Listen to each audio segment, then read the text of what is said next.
പുതിയൊരു വീഡിയോയിലേക്ക് എല്ലാവർക്കും സ്വാഗതം. ഇന്നത്തെ വീഡിയോ വളരെ ഡിഫറെൻ്റ് ആയിട്ടുള്ളൊരു വീഡിയോ ആണ്. നിങ്ങൾ തംബ്നെയിലിൽ കണ്ടതുപോലെ തന്നെ ഞാൻ ചെയ്യുന്ന ഇതുപോലുള്ള യാത്രകൾ ചെയ്യാൻ എന്തൊക്കെയാണ് ആവശ്യങ്ങൾ, വിസൻ്റെ പ്രൊസീജിയർ എങ്ങനെ, വിസ എവിടുന്ന് കിട്ടും, അങ്ങനെ ഞാൻ ഫേസ് ചെയ്ത ഒരുപാട് ചോദ്യങ്ങൾക്കുള്ള ഉത്തരങ്ങളായിട്ടാണ് ഞാൻ ഈ ഒരു വീഡിയോ ചെയ്യുന്നത്.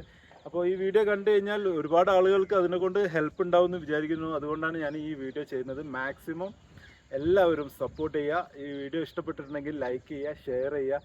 മറ്റുള്ള ട്രാവലേഴ്സ്, യാത്രക്കാരിലേക്കും കൂടി ഇത് എത്തിക്കണം. കാരണം ഒരുപാട് ആളുകൾക്ക് ഇഷ്ടമുള്ളൊരു കാര്യമാണ് ലോകം മൊത്തം സഞ്ചരിക്കുക എന്നുള്ളത്. പല ആളുകൾക്ക് ഇതിൻ്റെ പ്രൊസീജിയറൊന്നും അറിയാത്തത് കൊണ്ടാണ് ഇങ്ങനെയുള്ള യാത്രകൾക്ക് മുതിരാത്തത്. അപ്പോൾ നിങ്ങളെല്ലാവരും മാക്സിമം ഷെയർ ചെയ്യുക വീഡിയോ. അപ്പോൾ നമുക്ക് വീഡിയോയിലേക്ക് കിടക്കാം. 29 രാജ്യങ്ങളാണ് ഞാൻ ഇതുവരെ സൈക്കിളിൽ സഞ്ചരിച്ചിട്ടുള്ളത്. List: India, Nepal, Bhutan, Myanmar, Thailand, Malaysia, Singapore, Oman, UAE, Saudi, Qatar, Bahrain, Kuwait, Iraq, Iran, Armenia, Georgia, Turkey, Greece, North Macedonia, Serbia, Croatia, Slovenia, Hungary, Slovakia, Austria, ചെക്ക് റിപ്പബ്ലിക്, പോളണ്ട്, ജർമ്മനി. ഇത്രയും രാജ്യങ്ങളാണ് ഞാൻ എൻ്റെ സൈക്കിളിൽ സഞ്ചരിച്ചിട്ടുള്ളത്. അപ്പം ഈ രാജ്യങ്ങളിലേക്കൊക്കെ എങ്ങനെ ഞാൻ വിസ ഉണ്ടാക്കി. എൻ്റെ ആദ്യത്തെ യാത്ര എന്ന് പറയുന്നത് സിംഗപ്പൂരിലേക്കായിരുന്നു. 2019. ഞാൻ 2018 ആദ്യമായിട്ട് സൈക്കിൾ വാങ്ങിക്കുന്നത്.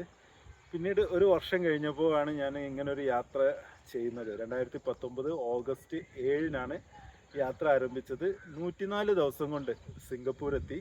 അന്ന് 7 രാജ്യങ്ങളായിരുന്നു. അതിൽ ആദ്യത്തെ രാജ്യം എന്ന് പറയുന്നത് ഞാൻ നേപ്പാളിലേക്കാണ് എൻ്റർ ചെയ്തത്. ശരിക്കും പറഞ്ഞാൽ നമ്മൾ പല ആളുകൾക്കും അറിയില്ല നേപ്പാളിൽ പോകാൻ നമുക്ക് വിസൻ്റെ ആവശ്യമില്ല, അല്ലെങ്കിൽ പാസ്പോർട്ടിൻ്റെ ആവശ്യമില്ല എന്നുള്ളത് പല ആളുകൾക്കും അറിയില്ല. നേപ്പാൾ നമ്മുടെ അയൽരാജ്യമാണ്. അപ്പോൾ അവിടേക്ക് പോകാൻ വിസൻ്റെ ആവശ്യമൊന്നുമില്ല. നമ്മുടെ കയ്യിൽ ആധാർ കാർഡ്, നിങ്ങൾക്ക് എല്ലാവർക്കും ആധാർ കാർഡ് ഉണ്ടാവും. ഇല്ലെങ്കിൽ അതൊന്ന് എടുത്തു വെച്ചോ. നേപ്പാളിലേക്ക് പോകണമെങ്കിൽ ആധാർ കാർഡ് ഉണ്ടായാൽ മതി. ആധാർ കാർഡ് കാണിച്ചു കൊടുത്താൽ നമുക്ക് നേപ്പാളിലേക്ക് പോവാം. പിന്നെ അവിടേക്ക് വാഹനങ്ങൾ കൊണ്ടുപോകുന്നതിൻ്റെ കാര്യങ്ങൾ വേറെ തന്നെയാണ്. ഞാൻ സൈക്കിളിലായതുകൊണ്ട് ഈ സൈക്കിളിന് എൻ്റെ ഒരു പ്രത്യേകത എന്താണെന്ന് വെച്ചിട്ടുണ്ടെങ്കിൽ നമ്മൾ കഷ്ടപ്പെട്ട് ചവിട്ടണം. അത് ഒരു പ്രശ്നമാണ്. പക്ഷേ പല രാജ്യത്തേക്കും, എല്ലാ രാജ്യത്തേക്കും എൻ്റർ ചെയ്യാൻ സൈക്കിളിന് പെർമിഷൻ്റെ ഒന്നും ആവശ്യമില്ല. നമുക്ക് വിസ ഉണ്ടായാൽ മതി. വിസയും പാസ്പോർട്ടും ഉണ്ടെങ്കിൽ നമുക്ക് കൂളായിട്ട് ഏത് രാജ്യത്തും എൻ്റർ ചെയ്യാൻ പറ്റും. സൈക്കിളിന് വേറെ പേർപ്പസിൻ്റെ ഒന്നും ഒരു ആവശ്യമില്ല. അതാണ് ഏറ്റവും വലിയൊരു അഡ്വാൻറ്റേജ്. സൈക്കിൾ യാത്രകൾ കൊണ്ടുള്ള അഡ്വാൻറ്റേജ് എന്ന് പറയുന്നത് അതാണ്. ബൈക്കും കാറൊക്കെ ആണെങ്കിൽ നമുക്ക് കാർനെറ്റ് വേണം, അതിന് വാലിഡിറ്റി, അതിന് ഒരുപാട് കാര്യങ്ങളുണ്ട്. നമ്മൾ കൊണ്ടുപോകുന്ന വാഹനത്തിൻ്റെ അത്രയും കുറേ പൈസ അതിൽ കെട്ടിവെക്കണം. അതിന് ഒരുപാട് ഫോർമാലിറ്റീസാണ്. പക്ഷേ സൈക്കിളിന് അതൊന്നുമില്ല. അതാണ് ഏറ്റവും വലിയ അഡ്വാൻറ്റേജ്. അങ്ങനെ ഞാൻ ആദ്യം പോയത് നേപ്പാളിലാണ്. നേപ്പാളിലേക്ക് ആധാർ കാർഡ്. രണ്ടാമത് പോയത് ഭൂട്ടാനിലേക്കാണ്. ഭൂട്ടാനിലേക്ക് പോകുമ്പോൾ ഇതേപോലത്തെ കുറച്ച് പ്രോബ്ലംസ് ഉണ്ട്. നമ്മളിപ്പോൾ വണ്ടി കൊണ്ടുപോവുകയാണെങ്കിൽ, ബൈക്ക് കൊണ്ടുപോവുകയാണെങ്കിൽ ഒരു ദിവസത്തേക്ക് ഇത്ര എമൗണ്ട് പേ ചെയ്യണം. പിന്നെ ഗൈഡിന് വേറെ പൈസ. അങ്ങനെ ഭൂട്ടാനിലേക്ക് പോകുകയെന്ന് പറയുന്നത് കുറച്ച് എക്സ്പെൻസീവ് ആയിട്ടുള്ള കാര്യമാണ്.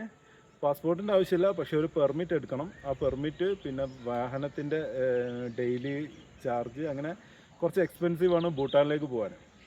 പിന്നെ അത് കഴിഞ്ഞിട്ട് ഞാൻ നേരെ പോയത് മ്യാൻമാറിലേക്കാണ്. ഞാൻ മ്യാൻമാറിൽ സഞ്ചരിച്ചത് 2019. ആ സമയത്ത് മ്യാൻമാറിൽ പ്രോബ്ലംസ് ഒന്നും ഉണ്ടായിരുന്നില്ല. ഈസി ആയിരുന്നു വിസ കിട്ടാനൊക്കെ. ഞാൻ വിസ എടുത്തിട്ടാണ് മ്യാൻമാറിലേക്ക് എൻ്റർ ചെയ്തത്. ശരിക്കും മ്യാൻമാറിൽ വിസ നമുക്ക് ഓൺലൈനിൽ അപ്ലൈ ചെയ്ത് കഴിഞ്ഞാൽ പെട്ടെന്ന് കിട്ടും. ഇപ്പോൾ അവിടെ ഇൻറ്റേർണൽ ഇഷ്യൂസൊക്കെ നടക്കുന്നത് കൊണ്ട് എന്നെ പല ആളുകളും വിളിച്ച് ചോദിക്കാറുണ്ട്, മ്യാൻമാറിലേക്ക് പോകാൻ എന്താണ് ചെയ്യേണ്ടത്, മ്യാൻമാറിലേക്ക് അവിടുത്തെ സിറ്റുവേഷൻസ് എന്തൊക്കെയാണെന്ന് ചോദിച്ചിട്ട് എന്നെ വിളിക്കാറുണ്ട്. ഞാൻ അറിഞ്ഞിടത്തോളം ഇപ്പം മ്യാൻമാറിന് വിസ കൊടുക്കുന്നില്ല എന്നാണ്. റീസെൻ്റ്ലി കൊടുക്കാൻ തുടങ്ങിയെന്ന് എനിക്കറിയില്ല, ഞാൻ ചെക്ക് ചെയ്തിട്ടില്ല. അപ്പം മ്യാൻമാറിലേക്ക് പോകണമെന്ന് ആഗ്രഹമുള്ളവർ അതിൻ്റെ സൈറ്റിൽ കയറിയിട്ട് അവരുടെ പ്രൊസീജിയർ എന്തൊക്കെയാണെന്ന് നോക്കുക. ഞാൻ അന്ന് വിസ എടുത്തിട്ടാണ് പോയത്. കാരണം നമ്മൾ ഇങ്ങനെയുള്ള യാത്രകൾ ചെയ്യുന്നതിന് മുമ്പേ വിസകളൊക്കെ റെഡിയാക്കി വെക്കുന്നതാണ് ഏറ്റവും ബെറ്റർ. അല്ലെങ്കിൽ ബോർഡറിൽ പോയിട്ട് വിസ കിട്ടിയില്ലെങ്കിൽ നമ്മളതിന് ഒരുപാട് ബുദ്ധിമുട്ട് ഉണ്ടാവും. അതുകൊണ്ട് നമ്മൾ കഴിയുന്നതും യാത്ര തുടങ്ങുന്നതിന് മുന്നേ വിസ പ്രൊസീജിയറും കാര്യങ്ങളൊക്കെ ഫിനിഷ് ചെയ്തിട്ടുണ്ടെങ്കിൽ നമുക്ക് എത്രയും പെട്ടെന്ന് യാത്ര കംപ്ലീറ്റ് ചെയ്തിട്ട് തിരിച്ചു വരാൻ പറ്റും, എവിടെയും തടസ്സങ്ങളൊന്നുമില്ലാതെ. അങ്ങനെ മ്യാൻമാർ കഴിഞ്ഞ് ഞാൻ പിന്നെ പോകുന്നത് തായ്ലൻഡാണ്. തായ്ലൻഡിൽ 2 ഓപ്ഷൻ ഉണ്ട്. വിസ എടുത്തു പോവാം, അല്ലെങ്കിൽ ഓൺ അറൈവൽ വിസ കിട്ടും. ഇപ്പം ഇന്ത്യക്കാർക്ക് വിസ ഫ്രീ ആക്കി. ഞാൻ എൻ്റെ യാത്രയുടെ സമയത്തുള്ള കാര്യങ്ങളാണ് പറയുന്നത്. ഇപ്പോഴത്തെ ലേറ്റസ്റ്റ് അപ്ഡേറ്റ് നിങ്ങൾ എന്തായാലും ഒന്ന് ചെക്ക് ചെയ്യണം. ഞാൻ പോകുന്ന സമയത്ത് 2 ഓപ്ഷൻ ഉണ്ടായിരുന്നു. വിസ എടുത്തും പോവാം, ഓൺ അറൈവലിൽ വിസ കിട്ടുന്ന ഒരു ഓപ്ഷനുണ്ട്. വിസ എടുത്തു പോകാനും നിങ്ങൾ ബാങ്കിൻ്റെ സ്റ്റേറ്റ്മെൻറ്റ് അങ്ങനത്തെ കുറച്ച് കാര്യങ്ങൾ കാണിക്കണം, ഹോട്ടൽ ബുക്കിംഗ് കാണിക്കണം, അത്രേ ഉള്ളൂ. അവിടെ എത്തിക്കഴിഞ്ഞിട്ട് വിസ എടുക്കുന്ന രീതിയിലും അത് തന്നെയാണ്. നിങ്ങളുടെ ബാങ്ക് ബാലൻസ് അത് ചോദിക്കില്ല. ഇൻ കേസ് ചോദിച്ചു കഴിഞ്ഞാൽ ഈ ഡോക്യുമെൻറ്റ്സ് കൊടുക്കണം. അവർ ചിലപ്പോൾ ചോദിക്കൊന്നുമില്ല, അവർ ചെന്ന് കഴിഞ്ഞാൽ ചിലപ്പോൾ വിസ അടിച്ച് പെട്ടെന്ന് തരും. ചില സമയത്ത് അവർ ഇൻ കേസ് നിങ്ങളുടെ ബാങ്ക് ബാലൻസ് അല്ലെങ്കിൽ നിങ്ങൾ താമസിക്കുന്ന ഹോട്ടലിൻ്റെ ഇത് ബുക്കിംഗ് ഒക്കെ ചോദിച്ചു കഴിഞ്ഞാൽ കൊടുക്കേണ്ടി വരും. കൊടുത്തില്ലെങ്കിൽ ചിലപ്പോൾ വിസ റിജക്റ്റ് ആവും. അപ്പോൾ അതാണ് തായ്ലൻഡിൻ്റെ വിഷയം. ഇപ്പം തായ്ലൻഡിലേക്ക് വിസൻ്റെ ആവശ്യമില്ല എന്നാണ് ഞാൻ കേട്ടത്. ഒന്ന് ചെക്ക് ചെയ്യണം. പിന്നെ ഞാൻ പോയത് മലേഷ്യ. ഇപ്പോൾ റീസെൻ്റ്ലി മലേഷ്യയിലേക്ക് ഇന്ത്യക്കാർക്ക് വിസൻ്റെ ആവശ്യമില്ല എന്നാണ് ഞാൻ അറിഞ്ഞത്. ഞാൻ സഞ്ചരിക്കുന്ന സമയത്ത്, ഞാൻ യാത്ര ചെയ്യുന്ന സമയത്ത് ഞാൻ എടുത്തിരുന്നത് 1 ഇയർ മൾട്ടിപ്പിൾ വിസ ആയിരുന്നു. 1 ഇയർ എനിക്ക് എത്ര പ്രാവശ്യം വേണമെങ്കിലും മലേഷ്യയിലേക്ക് പോകാമെന്നുള്ളൊരു വിസ ആയിരുന്നു ഞാൻ അന്ന് എടുത്തിരുന്നത്. അതിന് ഏകദേശം 6000 രൂപയാണ് കോസ്റ്റ് വന്നത്. 6000 രൂപയ്ക്ക് 1 ഇയർ മൾട്ടിപ്പിൾ. ശരിക്കും 1 മന്തോ 2 മന്തോ ഒക്കെ എടുത്താൽ മതി. പക്ഷേ ഒരു സേഫ്റ്റിക്ക് ബോർഡർ കടന്ന് പോകാനുള്ളൊരു കുറച്ചും കൂടി ഈസി ആയിക്കോട്ടെ എന്ന് വിചാരിച്ചിട്ട് ഞാൻ 1 ഇയർ മൾട്ടിപ്പിളാണ് അന്ന് എടുത്തത്.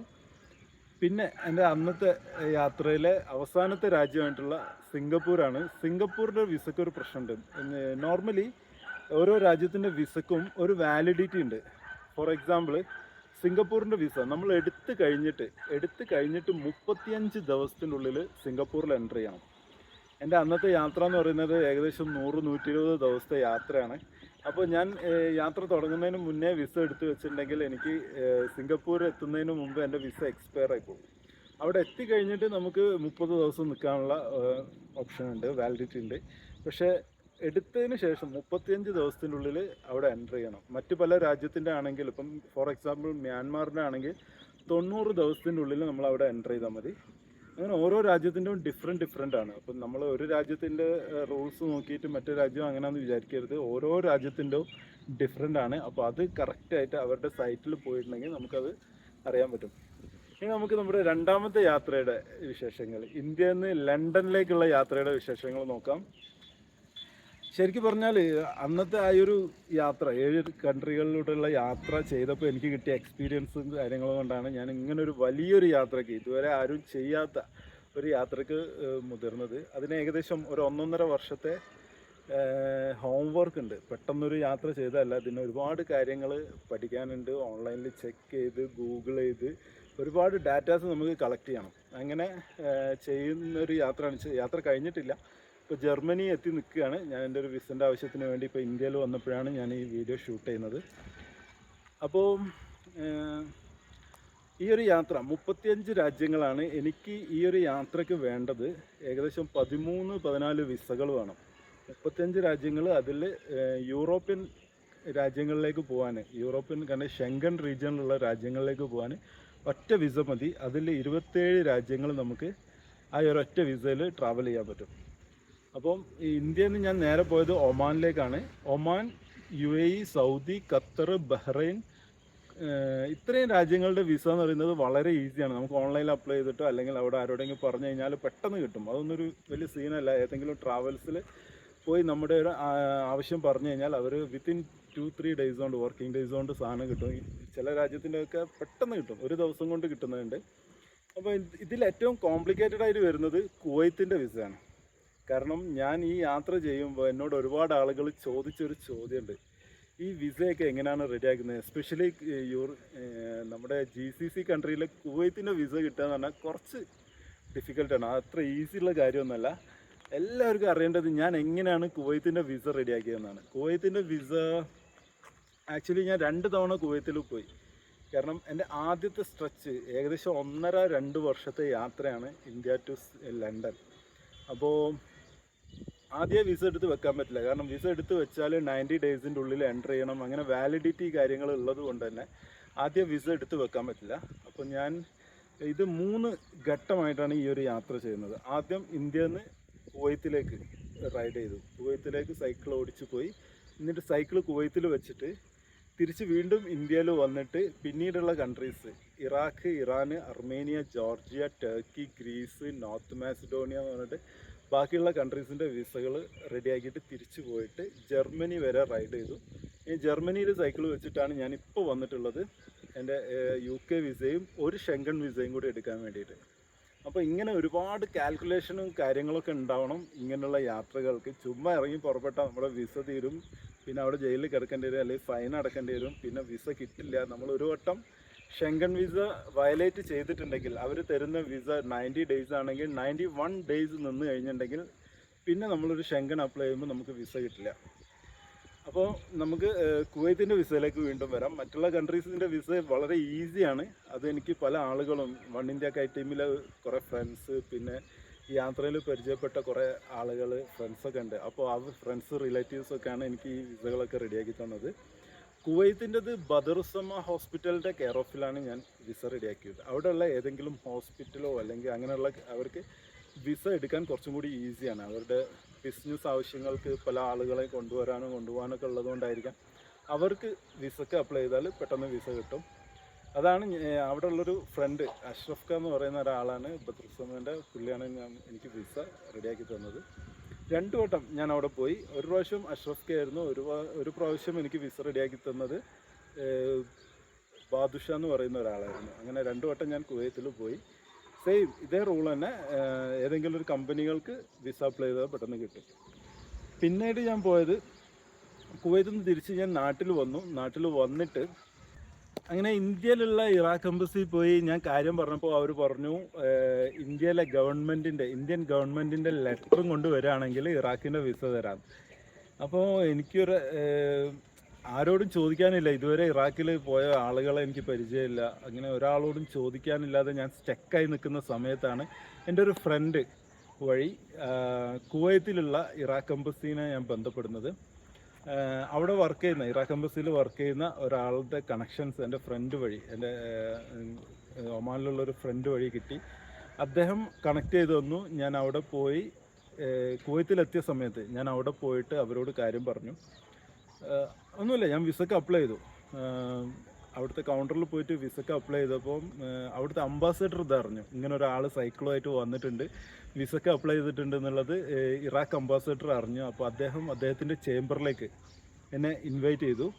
നോർമലി ഒരു അംബാസഡറേയും അടുത്തേക്ക് പോകാന്ന് പറയുന്നത് അത്ര ഈസിയുള്ള കാര്യമല്ല. അവർ ഒരുപാട് സ്ട്രിക്റ്റ് ആണ് അതിൻ്റെ ഉള്ളിലേക്ക് കയറണമെങ്കിലൊക്കെ. അപ്പോൾ അദ്ദേഹം എന്തോ താല്പര്യം കാണിച്ചു, അദ്ദേഹം എന്നെ അകത്തേക്ക് ഇൻവൈറ്റ് ചെയ്തു. അങ്ങനെ അദ്ദേഹമായിട്ട് ഏകദേശം അരമണിക്കൂറോളം ഞാൻ സംസാരിച്ചു. ആക്ച്വലി ഞാൻ 4 ദിവസമായിരുന്നു ഇറാഖിലൂടെ ട്രാവൽ ചെയ്യാമെന്ന് വിചാരിച്ചത്. 4 ദിവസം ശരിക്കും കുവൈത്ത് ഇറാഖ് ബോർഡർ കടന്നിട്ട് 4 ദിവസം ബസ്ര വഴി 4 ദിവസം കഴിഞ്ഞിട്ട് ഇറാനിലേക്ക് എൻ്റർ ചെയ്യാമെന്നായിരുന്നു വിചാരിച്ചത്. എത്രയും പെട്ടെന്ന് ഇറാഖ് കവർ ചെയ്യാമെന്നുള്ളൊരു ലക്ഷ്യം കൊണ്ടാണ്. പക്ഷേ അംബാസഡറോട് സംസാരിച്ച സമയത്താണ് അദ്ദേഹം പറയുന്നത് തീർച്ചയായിട്ടും അദ്ദേഹം ഒരു ലിസ്റ്റ് തന്നു. നജഫ്, കർബല, ബാഗ്ദാദ്, ബാബിലോൺ എന്നൊക്കെ പറഞ്ഞിട്ട് ഒരു 4-5 സ്ഥലങ്ങളുടെ ലിസ്റ്റ് തന്നിട്ട് പറഞ്ഞു ഈ സ്ഥലങ്ങളൊക്കെ വിസിറ്റ് ചെയ്യണമെന്ന് പറഞ്ഞു. ഈ സ്ഥലങ്ങളൊക്കെ വിസിറ്റ് ചെയ്യണമെങ്കിൽ മിനിമം 2 ആഴ്ച ഞാൻ ഇറാഖിലൂടെ യാത്ര ചെയ്യണം. അപ്പോൾ ഞാൻ അദ്ദേഹത്തോട് പറഞ്ഞു ഞാൻ 4 ദിവസം കൊണ്ട് ഇറാഖിൽ നിന്ന് കടന്ന് ഇറാനിലേക്ക് എത്താനായിരുന്നു ഞാൻ പ്ലാൻ ചെയ്തത്. അപ്പോൾ അദ്ദേഹം പറഞ്ഞു അത് പോരാ, ഞാൻ നിൻ്റെ ഇൻസ്റ്റഗ്രാമിൽ ചെക്ക് ചെയ്യും നീ ഇവിടെയൊക്കെ പോകുന്നുണ്ടോയെന്ന്. ഇറാഖ് സേഫാണ്, ഒരു കുഴപ്പമില്ല, വിസ ഞാൻ തരാം, നീ ഈ സ്ഥലങ്ങളൊക്കെ വിസിറ്റ് ചെയ്യണമെന്ന് പറഞ്ഞു. അങ്ങനെ ഞാൻ പറഞ്ഞു ഓക്കെ, അങ്ങനെയാണെങ്കിൽ ഞാൻ എൻ്റെ റൂട്ട് മാപ്പിൽ ചെറിയ ചേഞ്ചൊക്കെ വരുത്തിയിട്ട് ഞാൻ ചെയ്യാമെന്ന് പറഞ്ഞു. അങ്ങനെ ഇറാഖിലൂടെ ഞാൻ 12 ദിവസത്തോളം ഇറാഖിലൂടെ ട്രാവൽ ചെയ്തു. ഈ പറഞ്ഞ സ്ഥലങ്ങളൊക്കെ ഞാൻ പോയി കണ്ടു. എനിക്ക് ഇറാഖിൻ്റെ വിസ നെക്സ്റ്റ് ഡേ എന്നോട് പറഞ്ഞു അടുത്ത ദിവസം വന്നാൽ വിസ റെഡി ആയിരിക്കും. അങ്ങനെ പാസ്പോർട്ടും പൈസയൊക്കെ ഞാൻ കൊടുത്തിട്ട് ഞാൻ തിരിച്ചു പോയി. നെക്സ്റ്റ് ഡേ പോയപ്പോൾ പാസ്പോർട്ടിലുണ്ട് ഇറാഖിൻ്റെ വിസ അടിച്ചു തന്നിട്ടുണ്ട്. അങ്ങനെ ഇറാഖിൻ്റെ വിസ കിട്ടി. ഇനി എൻ്റെ പ്രശ്നം എന്ന് പറയുന്നത് ഇറാൻ്റെ വിസയാണ്. എന്താണ്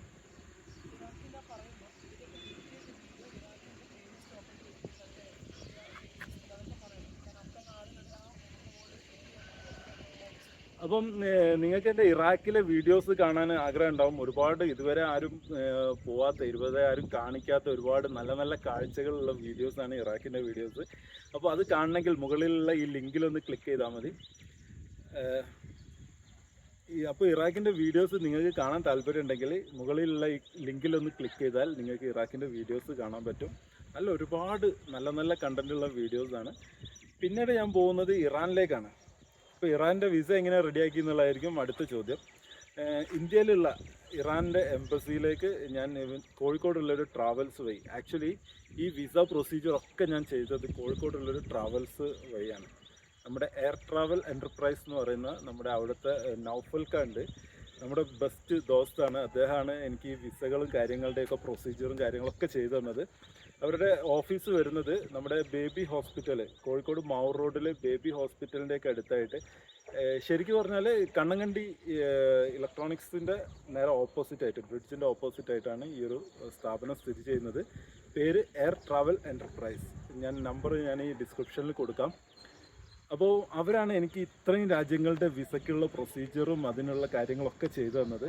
അങ്ങനെ ഇറാൻ്റെ വിസ ഞാൻ ഈ ഒരു ട്രാവൽസ് വഴിയാണ് അപ്ലൈ ചെയ്തത്. അങ്ങനെ വിസയുടെ ആവശ്യങ്ങൾക്ക് വേണ്ടിയിട്ടുള്ള പേപ്പേഴ്സും കാര്യങ്ങളൊക്കെ സബ്മിറ്റ് ചെയ്തു. അവരത് എംബസിയിലേക്ക് അയച്ചു. എനിക്ക് എംബസിയിൽ നിന്ന് കോള് വന്നിട്ട് ചോദിച്ചു എന്തിനാണ് ഇറാനിലേക്ക് പോകുന്നത്, എന്താണ് ആവശ്യം എന്നുള്ള കാര്യങ്ങളൊക്കെ ചോദിച്ചു. ഞാൻ ക്ലിയറായിട്ട് കാര്യങ്ങൾ പറഞ്ഞു. അവർക്ക് എൻ്റെ ഇൻസ്റ്റഗ്രാം പേജ്, യൂട്യൂബ്, ഫേസ്ബുക്ക് എല്ലാ പേജും അവർക്ക് ഷെയർ ചെയ്തു. അവർ ആ പേജൊക്കെ കയറി ചെക്ക് ചെയ്ത് കഴിഞ്ഞ് അവസാനം എനിക്ക് വിസ ഇഷ്യൂ ചെയ്തു. നേരത്തെ ഇറാഖിൻ്റെ വിസൻ്റെ കാര്യം പറഞ്ഞപ്പോഴാണ് ഏകദേശം $50 ആണ് ഇറാഖിൻ്റെ വിസക്ക് അവർ ചാർജ് ചെയ്തത്. 50 ഏകദേശം അപ്രോക്സിമേറ്റ് ആണ്, എക്സാക്റ്റ് അല്ല. ഇപ്പോൾ അതൊക്കെ മാറിയിട്ടുണ്ടാവും. അതേപോലെ ഇറാൻ്റെ വിസക്ക് ഞാൻ കൊടുത്തത് ഏകദേശം 17,000 രൂപയോളം ഞാൻ കൊടുത്തിട്ടുണ്ട്.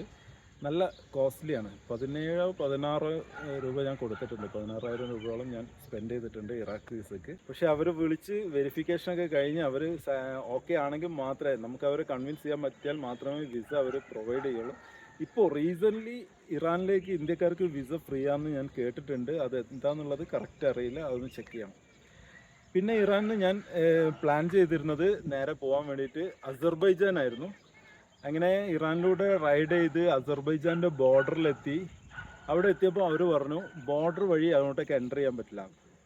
കാരണം അസർബൈജാൻ്റെ ബോർഡർ, എല്ലാ രാജ്യത്തേക്കുള്ള ബോർഡറും കൊറോണ സ്റ്റാർട്ട് ചെയ്ത സമയത്ത് അവർ ക്ലോസ് ചെയ്താണ്. ഇതുവരെ ഓപ്പൺ ആക്കിയിട്ടില്ല. 3-4 വർഷമായിട്ട് അവർ ക്ലോസ് ചെയ്തിട്ടാണ്. അപ്പോൾ ഇതുവരെ ഓപ്പൺ ആക്കിയിട്ടില്ല. അതുകൊണ്ട് ബോർഡർ കടന്നിട്ട് അസർബൈജാനിലേക്ക് ഒരാൾക്കും പോകാൻ പറ്റില്ല. ആർക്കെങ്കിലും അസർബൈജാനിൽ പോകണമെങ്കിൽ ഫ്ലൈറ്റിന് പോകണം. കാരണം അസർബൈജാൻ ഷെയർ ചെയ്യുന്നത് ഇറാനായിട്ട് ബോർഡർ ഷെയർ ചെയ്യുന്നുണ്ട്, ജോർജിയ ആയിട്ട് ഷെയർ ചെയ്യുന്നുണ്ട്, അർമേനിയ, അങ്ങനെ പല കൺട്രീസുമായിട്ട് അസർബൈജാൻ ബോർഡർ ഷെയർ ചെയ്യുന്നുണ്ട്. ഈ രാജ്യത്തേക്കൊക്കെ ഉള്ള ബോർഡർ ക്ലോസ് ആണ്. ഓൺലി ഫ്ലൈറ്റിൽ മാത്രമേ അസർബൈജാനിലേക്ക് പോകാൻ പറ്റുള്ളൂ. അങ്ങനെ ഞാൻ അസർബൈജാൻ ക്യാൻസൽ ചെയ്തു. കാരണം ബോർഡർ വരെ എത്തിയിട്ട് പിന്നെ ഞാൻ ഫ്ലൈറ്റിൽ കയറി അസർബൈജാനിൽ പോകാമെന്ന് പറയുന്നത് നമ്മുടെ റൈഡിനെ ബാധിക്കുന്ന വിഷയമായതുകൊണ്ട് ഞാൻ അസർബൈജാൻ ഒഴിവാക്കിയിട്ട് നേരെ അർമേനിയ പിടിച്ചു. അങ്ങനെ അർമേനിയയിലേക്ക് കയറി. ഇറാനിന് ഞാൻ നേരെ ബോർഡർ കടന്നിട്ട് അർമേനിയയിലേക്കാണ് കയറുന്നത്. ശരിക്കും അർമേനിയൻ വിസ കിട്ടണമെങ്കിൽ കുറേ ഫോർമാലിറ്റീസ് ഉണ്ട്. പക്ഷേ എൻ്റെ കയ്യിൽ ഷെങ്കൻ വിസ ഉള്ളതുകൊണ്ട്, ഞാൻ ഗ്രീസിൻ്റെ ഷെങ്കൻ വിസ ആയിരുന്നു എടുത്തത്. അതുകൊണ്ട് ഷെങ്കൻ വിസ ഉണ്ടായിരുന്നതുകൊണ്ട് അർമേനിയ ബോർഡറിൽ അവർ ഓണറൈവൽ വിസ എനിക്ക് പാസ്പോർട്ടിൽ സീൽ ചെയ്ത് തന്നു. പക്ഷേ അത് കുറച്ച് കളിപ്പിച്ചു. കാരണം ഞാൻ ബോർഡറിലെത്തിയ ഉടനെ അവർ പറഞ്ഞു ഇല്ല, നിങ്ങൾക്ക് വിസ ഇല്ല, കയറാൻ പറ്റില്ല എന്ന് പറഞ്ഞു. ഇന്ത്യക്കാരനാണ്, നിങ്ങൾക്ക് വിസ പാസ്പോർട്ടിലില്ല, കയറാൻ പറ്റില്ല. അപ്പോൾ ഞാൻ പറഞ്ഞു എനിക്ക് ഓൾറെഡി ഷെങ്കൻ ഉണ്ട്, ഷെങ്കൻ ഉള്ളവർക്ക് ഓണറൈവൽ കിട്ടുമെന്നാണല്ലോ പറഞ്ഞത്. പക്ഷെ അവർക്ക് ഇംഗ്ലീഷൊന്നും അറിയില്ല. നമുക്ക് അറിയാവുന്ന ഭാഷയിൽ ഞാൻ അവരെ കൺവിൻസ് ചെയ്യാൻ നോക്കി, പക്ഷെ നടക്കുന്നില്ല. അങ്ങനെ ഏകദേശം 1 മണിക്കൂറോളം ഞാൻ ആ ബോർഡറിൽ ആകെ പെട്ടു. കാരണം ഇറാൻ എക്സിറ്റ് ആവുകയും ചെയ്തു, അർമേനിയയിലേക്ക് എനിക്ക് കയറാനും പറ്റാതെ ഇങ്ങനെ രണ്ടിൻ്റെയും നടുവിൽ, ബോർഡറിൻ്റെ നടുവിൽ ഇങ്ങനെ നിൽക്കുകയാണ്. എന്ത് ചെയ്യാൻ പറ്റുന്നൊന്നും അറിയാതെ, ഒരാളും ഇല്ല, ഹെൽപ്പിന് ഒരാളും ഇല്ല. ആകെ പെട്ട് ആകെ ടെൻഷൻ അടിച്ച് നിൽക്കുമ്പോൾ വേറൊരു ഓഫീസർ വന്നു. അങ്ങനെ അദ്ദേഹം ചോദിച്ചു എന്താണ് ഇവിടെ നിൽക്കുന്നതെന്ന് ചോദിച്ചു. അപ്പം ഞാൻ പറഞ്ഞു എനിക്ക് അർമേനിയയിലേക്ക് എൻ്റർ ചെയ്യണം, എൻ്റെ കയ്യിൽ ഷെങ്കൻ വിസ ഉണ്ട്, ഓൺലൈനിൽ കാണിക്കുന്നുണ്ട്. ഞാനത് സ്ക്രീൻഷോട്ടൊക്കെ എടുത്ത് വെച്ചിട്ടുണ്ടായിരുന്നു. ഞാൻ അദ്ദേഹത്തിന് കാണിച്ചു കൊടുത്തു. ഷെങ്കൻ വിസ ഉള്ളവർക്ക് അർമേനിയയിൽ ഓണറൈവൽ വിസ കിട്ടുന്നത് ഓൺലൈനിലുണ്ടെന്ന് കാണിച്ചു. അപ്പോൾ അദ്ദേഹം പറഞ്ഞു വാ, എൻ്റെ കൂടെ വാ എന്ന് പറഞ്ഞിട്ട് എന്നെ ഓഫീസിലേക്ക് കൂട്ടിക്കൊണ്ടുപോയി. ബോർഡറിലുള്ള ഈ ഒരു ചെറിയൊരു ഓഫീസുണ്ട്, അവിടെ നിന്നാണ് വിസ തരില്ല എന്ന് പറഞ്ഞത്. എന്നെ മെയിൻ ഓഫീസിലേക്ക് കൂട്ടിക്കൊണ്ടുപോയി. അവിടെ പോയിട്ട് ഞാൻ എത്ര കൊടുത്തത്, ഏകദേശം €7, ഏകദേശം $8 എങ്ങാനും ഞാൻ പേ ചെയ്തു. അവരെനിക്ക് ഒരു 10 മിനിറ്റ് കൊണ്ട് പാസ്പോർട്ടിൽ ഒരു വിസ സ്റ്റാമ്പ് ഇല്ലേ, അതേപോലെ പാസ്പോർട്ടിൽ 10 മിനിറ്റ് കൊണ്ട് സാധനം കിട്ടി. അങ്ങനെ ശരിക്കും പറഞ്ഞാൽ ഞാൻ ആകെ ടെൻഷൻ അടിച്ച് നിൽക്കുന്ന സമയമായിരുന്നു. അപ്പോൾ അവർ കൂട്ടിക്കൊണ്ടുപോയിട്ട് 10 മിനിറ്റ് കൊണ്ട് എനിക്ക് സംഭവം കിട്ടി. ഒരു വല്ലാത്തൊരു സന്തോഷമായിരുന്നു. കാരണം ഞാൻ ആകെ പെട്ടിരിക്കുന്ന ഒരു സമയമായിരുന്നു. പിന്നെ വേറൊരു പ്രശ്നം, ഞാൻ ഓരോ രാജ്യത്തേക്ക് നമ്മൾ എൻ്റർ ചെയ്യുമ്പോഴും അവിടുത്തെ ലീവ് ഉള്ള ദിവസങ്ങളിൽ എൻ്റർ ചെയ്യാതിരിക്കാൻ ശ്രമിക്കുക, എസ്പെഷ്യലി യൂറോപ്യൻ കൺട്രീസ്. കാരണം സൺഡേസിലൊന്നും അവിടെ ഒരു ഷോപ്പ്, സൂപ്പർ മാർക്കറ്റ് ഒന്നും ഉണ്ടാവില്ല. ഞാൻ ഓരോ രാജ്യം കടക്കുമ്പോഴും അവിടുത്തെ സിം എടുക്കാറുണ്ട്. അർമേനിയയിലേക്ക് കടന്നപ്പോൾ എൻ്റെ ഇറാനിലെ സിം അർമേനിയയിൽ വർക്ക് ചെയ്യില്ല. അപ്പോൾ അർമേനിയയിലേക്ക് കടക്കുമ്പോൾ പുതിയ സിമ്മ് മസ്റ്റാണ്. അപ്പം അവിടെ എത്തുന്ന ചെറിയൊരു വില്ലേജാണ് നമുക്ക് ആദ്യം കിട്ടുക. അവിടെ എത്തിക്കഴിഞ്ഞാൽ നമുക്ക് സിം എടുക്കാൻ ഒരു ഓപ്ഷനും ഉണ്ടാവില്ല. ലീവുള്ള ദിവസങ്ങളാണെങ്കിൽ, സൺഡേ ഒക്കെ ആണെങ്കിൽ ഒരു ദിവസം ഞാൻ അവിടെ സിം എടുക്കാൻ വേണ്ടി മാത്രം ഞാൻ അവിടെ ഒരു ദിവസം വെറുതെ സ്പെൻഡ് ചെയ്തു. എന്നിട്ട് നെക്സ്റ്റ് ഡേ ഞാൻ സിം എടുത്തതിന് ശേഷം മാത്രമാണ് റൈഡ് തുടങ്ങിയത്. കാരണം ആ വില്ലേജ് കഴിഞ്ഞ് കഴിഞ്ഞാൽ പിന്നെ കാടുകളും കുന്നും മലകളുമാണ്.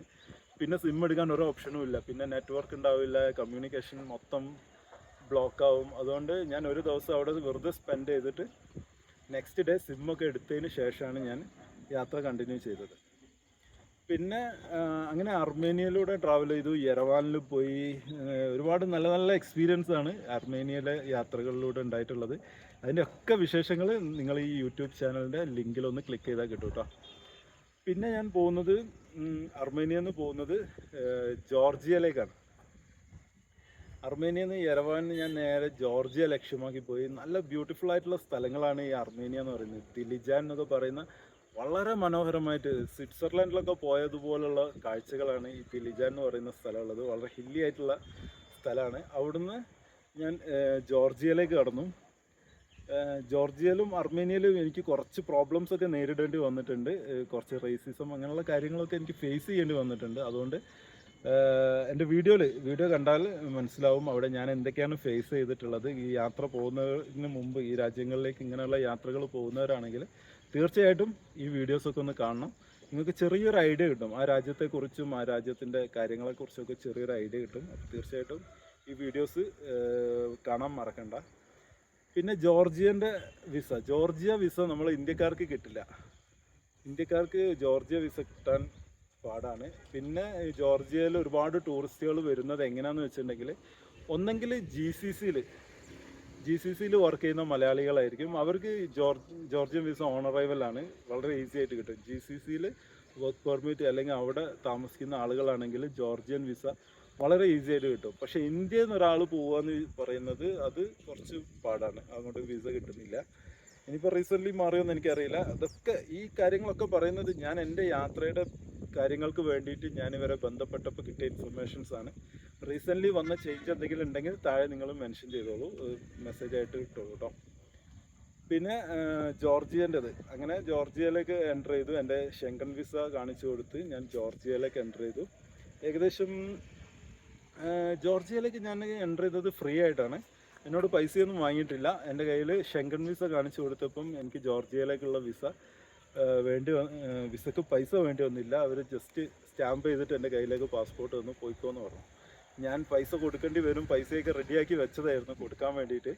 പക്ഷേ ബോർഡറിൽ അവർ ഇതൊക്കെ ചെക്ക് ചെയ്തിട്ട് ആദ്യം തരില്ല എന്നൊക്കെ പറഞ്ഞെങ്കിലും പിന്നെ ഞാനിത് പറഞ്ഞ് കാണിച്ചു കൊടുത്ത് കൺവിൻസ് ചെയ്തപ്പോൾ അവർ വേഗം അടിച്ചിട്ട് ഇതാ പോയിക്കോന്നാണ്. ഞാൻ വിചാരിച്ചത് അടുത്ത കൗണ്ടറിലാണ് പേയ്മെൻറ്റ് ചെയ്യേണ്ടതെന്നാണ് വിചാരിച്ചത്. പക്ഷേ അടുത്ത കൗണ്ടർ അങ്ങനെ ഒരു കൗണ്ടറും ഇല്ല. പിന്നെ ഞാൻ നേരെ കയറുന്നത് ജോർജിയയിലേക്കാണ്. അപ്പോഴാണ് മനസ്സിലായത് എനിക്ക് ഷെങ്കൻ വിസ ഉള്ളതുകൊണ്ട് വേറൊരു വിസൻ്റെ പേയ്മെൻറ്റ് ചെയ്യേണ്ട ആവശ്യമില്ലാന്ന്. അങ്ങനെ ജോർജിയയിൽ ഏകദേശം 25-30 ദിവസത്തോളം ഞാൻ ജോർജിയയിലുണ്ടായിരുന്നു. ഓൾ ഫോർ യു എന്ന് പറയുന്ന അവിടുത്തെ ഒരു ടീമുണ്ട്, അവരാണ് എന്നെ അവിടെ ഹോസ്റ്റ് ചെയ്തത്. അവിടുത്തെ എല്ലാ കാര്യങ്ങളും അവരായിരുന്നു ചെയ്തു തന്നത്. അങ്ങനെ 25ഓളം ദിവസം ജോർജിയയിൽ സ്പെൻഡ് ചെയ്തു. പിന്നീട് ഞാൻ പോകുന്നത് തുർക്കിയിലേക്കാണ്.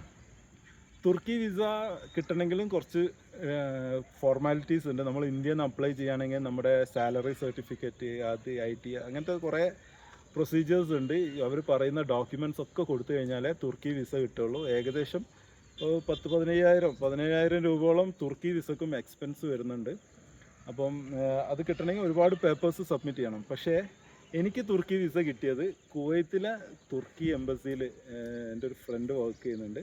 അങ്ങനെ അവർ ഒരു പ്രോഗ്രാം നടത്തിയിട്ടുണ്ടായിരുന്നു. ഞാൻ നോമ്പിനായിരുന്നു കുവൈത്തിലുണ്ടായിരുന്നത്. അപ്പോൾ അവരുടെ രാത്രി നോമ്പ് തുറന്നു കഴിഞ്ഞതിന് ശേഷം ഒരു പ്രോഗ്രാം വെച്ചിരുന്നു. ആ പ്രോഗ്രാമിലേക്ക് എന്നെ ഇൻവൈറ്റ് ചെയ്തു. അങ്ങനെ ഞാൻ അവിടെ പോയി തുർക്കി അംബാസഡർ ഒരു ലേഡിയാണ്. ഞാൻ ആ ലേഡിയോട് കാര്യങ്ങൾ പറഞ്ഞു, എനിക്കിങ്ങനെ യാത്ര ചെയ്യാൻ വിസൻ്റെ ആവശ്യമുണ്ട്, തുർക്കി വിസ എനിക്ക് റെഡി ആയിട്ടില്ല, അപ്പോൾ അതൊന്ന് റെഡിയാക്കി തരണം എന്ന് പറഞ്ഞപ്പോൾ പുള്ളിക്കാരി പറഞ്ഞു കുഴപ്പമില്ല, നാളെ നിങ്ങൾ ഓഫീസിലേക്ക് വരൂ, ഓഫീസിൽ വന്നു കഴിഞ്ഞിട്ടുണ്ടെങ്കിൽ വിസ റെഡിയാക്കി തരാമെന്ന് പറഞ്ഞു. അങ്ങനെ ഞാൻ നെക്സ്റ്റ് ഡേ എൻ്റെ പാസ്പോർട്ടും 2 പാസ്പോർട്ട് സൈസ് ഫോട്ടോ മാത്രം കൊണ്ടിട്ടാണ് ഞാൻ ഓഫീസിലേക്ക് പോയത്.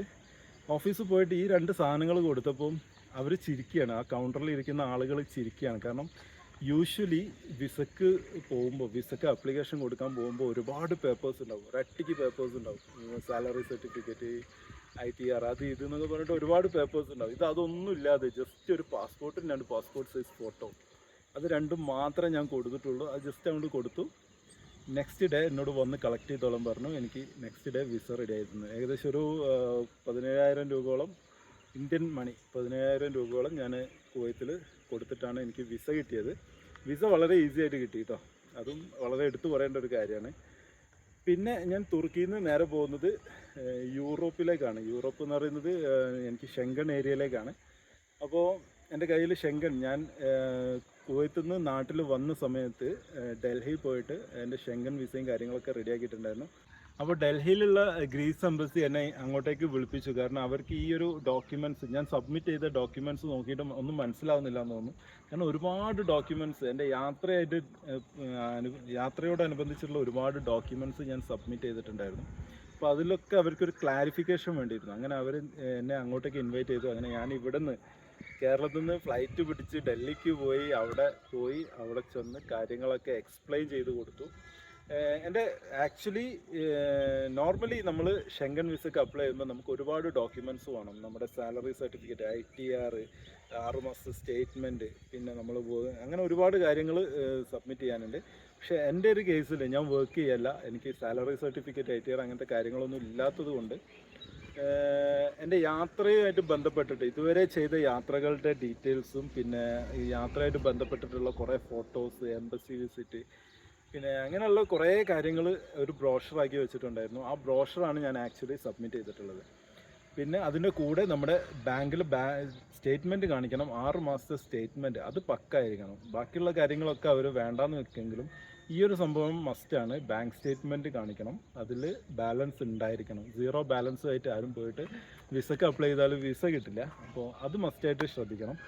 പിന്നെ ഇൻഷുറൻസ്, നമ്മുടെ മെഡിക്കൽ ഇൻഷുറൻസ്, അത് നമുക്ക് 3 മാസം, നമ്മുടെ കാലാവധി, നമ്മൾ എത്ര മാസം അവിടെ നിൽക്കുന്നു എന്നതിനനുസരിച്ച്, നമ്മുടെ വിസയുടെ കാലാവധിക്ക് അനുസരിച്ച് നമ്മുടെ ഇൻഷുറൻസ് എടുത്തിട്ട് ആ പേപ്പറും അതിൽ സബ്മിറ്റ് ചെയ്തിട്ട് വേണം നമുക്ക് വിസ അപ്ലൈ ചെയ്യാൻ വേണ്ടിയിട്ട്. ഏകദേശം ഒരു 15,000-16,000 രൂപ വരും ഷെങ്കൻ വിസക്ക്. പിന്നെ അത് കൂടാതെ ഇൻഷുറൻസിൻ്റെ, അത് നിങ്ങൾ എത്രയാണോ അതിൻ്റെ കവറേജ്, നിങ്ങൾക്ക് ഇഷ്ടമുള്ള രീതിയിൽ അതിൻ്റെ കവറേജ് സെലക്ട് ചെയ്യാം. അതിനനുസരിച്ച് അത് അങ്ങോട്ടും ഇങ്ങോട്ടും മാറി വരും. അപ്പം അങ്ങനെ അവരെ കൺവിൻസ് ചെയ്തു. പിന്നെ ഒരു 10-15 ദിവസം വെയിറ്റ് ചെയ്തു. പാസ്പോർട്ട് കയ്യിൽ കിട്ടിയപ്പോഴാണ് എനിക്ക് വിസ കിട്ടിയെന്നുള്ളത് മനസ്സിലായത്. അത് വല്ലാത്തൊരു സന്തോഷമായിരുന്നു. കാരണം നമുക്ക് അറിയാൻ പറ്റില്ല, നമുക്ക് വിസ കിട്ടിയോ ഇല്ലേ എന്നുള്ളത് നമുക്ക് അറിയാൻ പറ്റില്ല. പാസ്പോർട്ട് കയ്യിൽ കിട്ടി, ആ കവർ പൊളിച്ച് പാസ്പോർട്ട് കയ്യിലെടുത്ത് തുറന്ന് നോക്കിയാൽ മാത്രമേ നമുക്ക് അറിയാൻ പറ്റുള്ളൂ നമുക്ക് വിസ കിട്ടിയോ ഇല്ലേ എന്നുള്ളത്. അങ്ങനെ എനിക്ക് ഗ്രീസിൻ്റെ ഷെങ്കൻ വിസ കിട്ടി. അങ്ങനെ ഞാൻ ഗ്രീസിലേക്ക് എൻ്റർ ചെയ്തു. ഗ്രീസിലേക്ക് എൻ്റർ ചെയ്തിട്ട് പിന്നീട് പോകുന്നത് കൺട്രി എന്ന് പറഞ്ഞാൽ നോർത്ത് മാസിഡോണിയ, സെർബിയയാണ്. ഇത് രണ്ടും ഷെങ്കണിൽ പെടുന്ന രാജ്യങ്ങളല്ല, ഷെങ്കൺ കൺട്രിയിൽ പെടുന്ന രാജ്യങ്ങളല്ല. അപ്പോൾ അവിടെയുള്ള പ്രശ്നം എന്താണെന്ന് വെച്ചാൽ അവിടുത്തെ 2 വിസയും വേണം. പക്ഷേ നമ്മുടെ കയ്യിൽ ഓൾറെഡി ഒരു മൾട്ടിപ്പിൾ ഷെങ്കൺ ഉള്ളത് കൊണ്ട്, നമ്മൾ സിംഗിൾ എൻട്രി ഷെങ്കൺ ആണെങ്കിൽ അവർ ഓണറബിൾ വിസ തരില്ല. മൾട്ടിപ്പിൾ എൻട്രി ഷെങ്കൺ വിസ ഉള്ളത് കൊണ്ട് നോർത്ത് മാസിഡോണിയയിലേക്ക് കടക്കുമ്പോൾ അവർ ഒരു കുഴപ്പമില്ല, അവർ ജസ്റ്റ് വിസ സ്റ്റാമ്പ് ചെയ്തിട്ട് നമ്മുടെ കയ്യിൽ തരും, സീൽ ചെയ്തിട്ട് നമ്മുടെ കയ്യിലേക്ക് തരും, പോയിക്കോന്ന് പറയും. പൈസയും വേണ്ട, ഒന്നും വേണ്ട, ഫ്രീ ആണ്. അത് കഴിഞ്ഞിട്ട് സെർബിയയിലേക്ക് എൻ്റർ ചെയ്യുമ്പോഴും അവർ നമ്മുടെ പാസ്പോർട്ട് നോക്കും, നമ്മുടെ ഷെങ്കൺ വിസ മൾട്ടിപ്പിൾ ആണോ നോക്കും. മൾട്ടിപ്പിൾ ആണെങ്കിൽ മാത്രം സീൽ ചെയ്തിട്ട് തരും, പോയിക്കോന്ന് പറയും. അങ്ങനെ ഈ 2 രാജ്യങ്ങളും എനിക്ക് ഷെങ്കൺ വിസ ഉള്ളതുകൊണ്ട് എൻ്റർ ചെയ്യാൻ പറ്റി. പിന്നീട് ഞാൻ പോകുന്നത് ക്രൊയേഷ്യ. അത് റീസെൻ്റ്ലി കഴിഞ്ഞ ജാനുവരി മുതൽ 2023 ജാനുവരി മുതൽ അത് ഷെങ്കൺ ഏരിയയിലേക്ക് ആഡ് ചെയ്ത കൺട്രിയാണ്.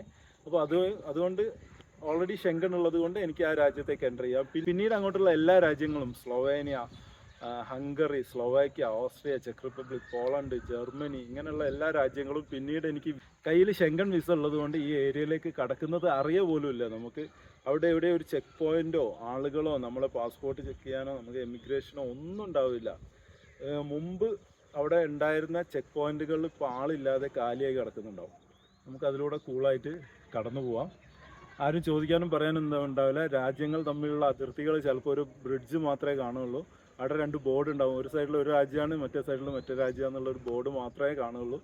ഒരാളും ഉണ്ടാവില്ല അന്വേഷിക്കാൻ വേണ്ടിയിട്ട്. പക്ഷേ നിങ്ങൾ ശ്രദ്ധിക്കേണ്ട ഒരു കാര്യം, ഞാനിപ്പം സെർബിയയിൽ നിന്ന് ക്രൊയേഷ്യയിലേക്ക് കയറിയ സമയത്ത്, സെർബിയ എന്ന് പറയുന്നത് ഷെങ്കൺ ഏരിയ പെടാത്ത സ്ഥലങ്ങളാണ്. അപ്പോൾ ഇവിടെ നിന്നൊക്കെ ആളുകൾ അങ്ങോട്ടേക്ക് കുടിയേറി പാർക്കാനും വിസ ഇല്ലാതെ കടന്നുകയറ്റങ്ങളൊക്കെ ഉണ്ട്. അപ്പം അത് ഒഴിവാക്കാൻ വേണ്ടിയിട്ട് ആ ഒരു ബോർഡറിൽ മറ്റുള്ള ഷെങ്കൺ ഏരിയ അല്ലാത്ത രാജ്യങ്ങളുമായിട്ട് ഷെയർ ചെയ്യുന്ന രാജ്യങ്ങളുടെ ബോർഡറിൽ കുറച്ച് സ്ട്രിക്റ്റ് ആയിരിക്കും, സെക്യൂരിറ്റി സ്ട്രിക്റ്റ് ആയിരിക്കും. അവർ മഫ്റ്റിയിലൊക്കെ വന്നിട്ട് നമ്മുടെ പാസ്പോർട്ടൊക്കെ ചോദിക്കും, എന്നിട്ട് ചെക്ക് ചെയ്യും ഇത് വാലിഡ് ആണോ അല്ലെങ്കിൽ നുഴഞ്ഞ് കയറിയതാണോ എന്ന് അറിയാൻ വേണ്ടിയിട്ട് അവർ ഇടയ്ക്ക് ചെക്ക് ചെയ്യും. മഫ്റ്റിയിലായിരിക്കും വന്ന് അവരുടെ ID കാർഡൊക്കെ കാണിച്ചിട്ട് സ്റ്റോപ്പ് ചെയ്യിപ്പിച്ചിട്ട് ചെക്ക് ചെയ്യും. അത് ഉണ്ടാവും, അത് എക്സ്പെക്റ്റ് ചെയ്യണം. കാരണം അവരുടെ ഒരു സെക്യൂരിറ്റിയുടെ ഭാഗമായിട്ട് അത് ചെയ്യുന്നതാണ്. പിന്നെ അങ്ങനെ ഞാൻ ജർമ്മനിയിലെത്തിയപ്പം എനിക്ക് ഗ്രീസ് തന്നത് 90 ഡേയ്സ് ഷെങ്കൺ വിസ ആണ്. 90 ഡേയ്സ്, 180 ഡേയ്സ് ആണ് വാലിഡിറ്റി. 180 ദിവസം എനിക്ക് എത്ര പ്രാവശ്യം വേണമെങ്കിലും പോയി വരാം. പക്ഷെ നിൽക്കുന്ന കാലാവധി 90 ഡേയ്സ് ആണ്. 90 ദിവസം എനിക്ക് ഷെങ്കൺ ഏരിയയിൽ നിൽക്കാൻ പറ്റുള്ളൂ. പക്ഷേ ഈ 180 ഡേയ്സ് എനിക്ക് എത്ര തവണ വേണമെങ്കിലും പോയി വരാം. മൾട്ടിപ്പിൾ ആണ്, എത്ര പ്രാവശ്യം വേണമെങ്കിലും എനിക്ക് ഷെങ്കൺ രാജ്യത്ത് പോയിട്ട് തിരിച്ചു വരാൻ പറ്റുന്ന ഒരു വിസ ആണ്. പക്ഷേ സ്റ്റേ പീരീഡ് ഓൺലി 90 ഡേയ്സ് ആണ്. അത് ശ്രദ്ധിക്കണം, അതാണ് നമ്മൾ ഏറ്റവും ശ്രദ്ധിക്കേണ്ടത്. പല ആളുകളും പറയും ഒരു പ്രാവശ്യം കയറിയ 90 ഡേയ്സ്, പിന്നെ എക്സിറ്റ് ആയിട്ട് വീണ്ടും കയറിയ 90 ഡേയ്സ് എന്നൊക്കെ പറഞ്ഞ് തെറ്റിദ്ധരിപ്പിക്കുന്ന ആളുകളുണ്ട്. പല ആളുകളും എന്നോട് ചോദിച്ചിട്ടുമുണ്ട്. അപ്പോൾ ശ്രദ്ധിക്കേണ്ട കാര്യമാണ് 90 ഡേയ്സ് മാക്സിമം. അതായത് നിങ്ങൾ എത്ര പ്രാവശ്യം കയറി ഇറങ്ങിയതാണെങ്കിലും 90 ഡേയ്സ് നിൽക്കാൻ പറ്റുള്ളൂ. അത് ഏറ്റവും ഇമ്പോർട്ടൻ്റ് ആയിട്ട് ശ്രദ്ധിക്കേണ്ടതാണ്. അങ്ങനെ ജർമ്മനിയിൽ നിന്ന് ഞാനിപ്പം നാട്ടിൽ വന്നു. ജർമ്മനിയുടെ എംബസിയിലാണ് ഞാൻ അടുത്ത വിസയ്ക്ക് അപ്ലൈ ചെയ്തത്. അതും എയർ ട്രാവൽ എൻ്റർപ്രൈസ് വഴിയാണ്. ജർമ്മനിയുടെ വിസയ്ക്ക് അപ്ലൈ ചെയ്തു. ജർമ്മനി എനിക്ക് തന്നത് 77 ദിവസത്തെ വിസയാണ്. ഗ്രീസ് തന്നത് 90 ഡേയ്സ് ആയിരുന്നെങ്കിൽ ജർമ്മനി ഇപ്പോൾ തന്നത് 77 ദിവസത്തെ വിസയാണ്. പക്ഷേ ആ 77 ദിവസം പോരാ. ഞാൻ അവരോട് റിക്വസ്റ്റ് ചെയ്തിട്ടുണ്ടായിരുന്നു കുറച്ചുകൂടെ.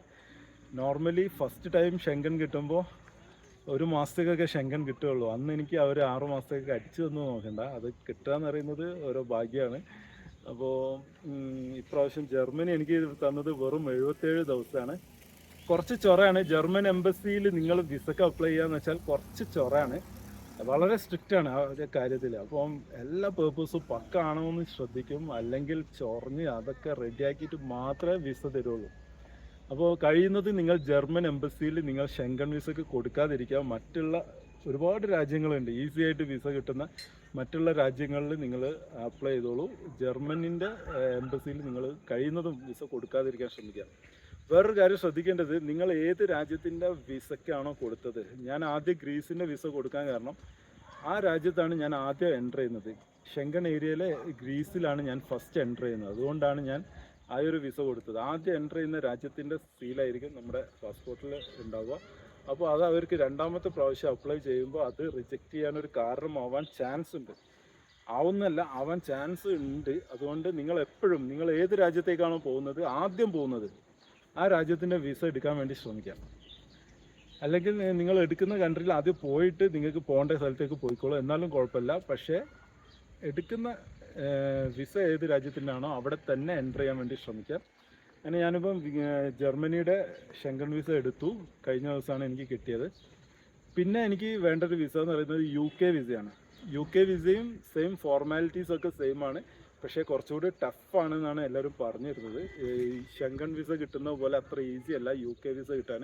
അതിന് കുറച്ച് പ്രോബ്ലംസ് ഉണ്ട്. അത് ഭയങ്കര ടഫാണെന്ന് പറഞ്ഞത്. പക്ഷേ എൻ്റെ ഒരു പേഴ്സണൽ എക്സ്പീരിയൻസ് പറയുകയാണെങ്കിൽ UK വിസയാണ് എനിക്ക് ഈസി ആയിട്ട് കിട്ടിയ വിസ. ഏറ്റവും ഈസി ആയിട്ട് കിട്ടിയ വിസ UK വിസയാണ്.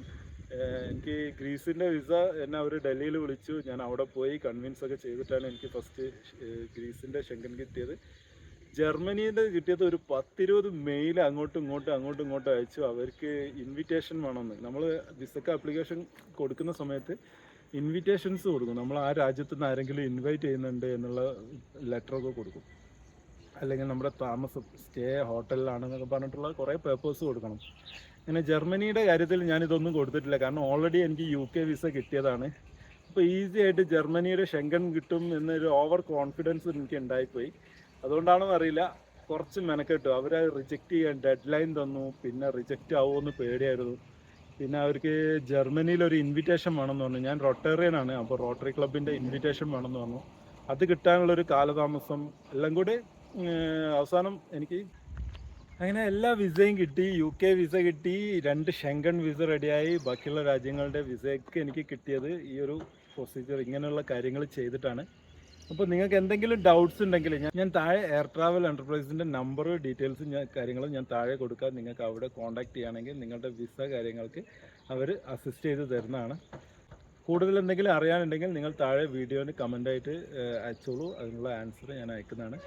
പിന്നെ ഈ ഒരു യാത്രയ്ക്ക് നിങ്ങളുടെ എല്ലാവരുടെയും മാക്സിമം സപ്പോർട്ട് വേണം. ഇനിയും ഒരുപാട് രാജ്യങ്ങൾ 6-7 രാജ്യങ്ങൾ ഇനിയും യാത്ര ചെയ്യാനുണ്ട്.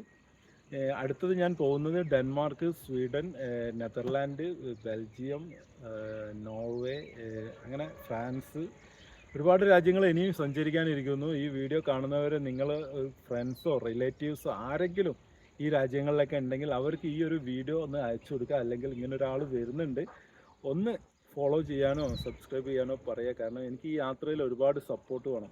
സൈക്കിൾ യാത്ര ആയതുകൊണ്ട് എല്ലായിടത്തുനിന്നും ലോക്കൽ സപ്പോർട്ട് കിട്ടിയിട്ടുണ്ടെങ്കിൽ മാത്രമേ യാത്ര മുമ്പോട്ട് പോവുള്ളൂ. കാരണം അത്രയും റിസ്ക് ആയിട്ട് ഒരുപാട് ബുദ്ധിമുട്ടിയിട്ടുള്ളൊരു യാത്രയാണ്. റോഡ് സൈഡിൽ ടെൻ്റൊക്കെ അടിച്ചിട്ടാണ് താമസിക്കുക. ഇതൊരു ലക്ഷറി യാത്രയല്ല, ഹോട്ടൽ റൂം എടുത്തിട്ട് താമസിച്ചിട്ടുള്ള യാത്രയൊന്നുമല്ല. വഴിയരികിലുള്ള പഴങ്ങളും ഫ്രൂട്ട്സൊക്കെ പറിച്ച് കഴിച്ച് പിന്നെ വഴിയരികിൽ ടെൻ്റടിച്ച് ഉറങ്ങി അങ്ങനെയൊക്കെയുള്ള യാത്രയാണ്. അപ്പോൾ എല്ലാവരും മാക്സിമം ഷെയർ ചെയ്യുക, ഫ്രണ്ട്സുമായിട്ട് ഷെയർ ചെയ്തിട്ട് എനിക്ക് ഈ രാജ്യങ്ങളിലൊക്കെ ലോക്കൽ സപ്പോർട്ട് കിട്ടാൻ വേണ്ടിയിട്ടാണ്. അപ്പം നമുക്ക് ഈ യാത്ര സക്സസ്ഫുള്ളി കംപ്ലീറ്റ് ചെയ്യാൻ വേണ്ടിയിട്ട് എല്ലാവരും പ്രാർത്ഥിക്കാം കേട്ടോ. അപ്പോൾ നല്ലൊരു ദിനം നേരുന്നു. Bye bye.